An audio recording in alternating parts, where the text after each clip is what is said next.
Just I came downstairs to make coffee at about 7:30, and walked into the kitchen and felt a huge percussion explosion. I guess I didn't know what it was for sure, so I went outside to investigate, and it didn't seem to be what I had assumed, which was either going to be a tree fall on my house, a transformer explosion, or a missile attack.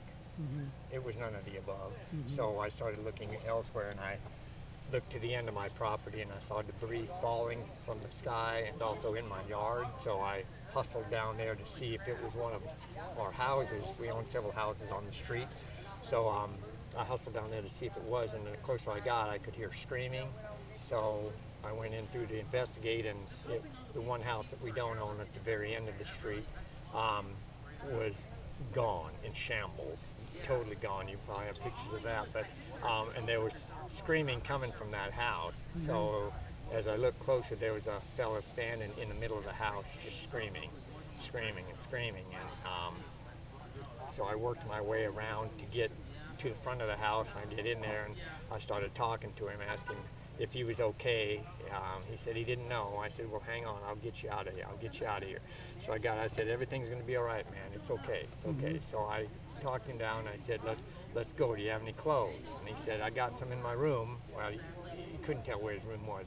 Part of his room was in my yard. So anyway, so I did find a piece of clothing to cover him up with, and we worked our way out of the house, moving some debris and stuff along the way. But we got him.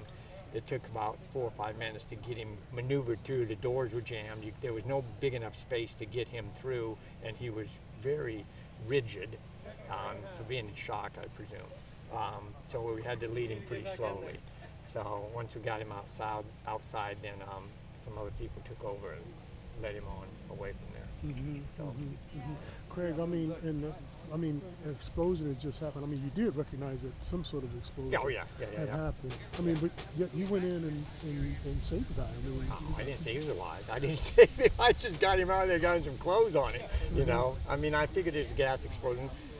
It was thankful it wasn't a fire going on, but, you know, there was no fire, and I didn't smell any gas. Now, there may have been, but I did not smell any, so it was going down lower. So that didn't influence me. I mean, even if it was, I'd have gone after him anyway. So.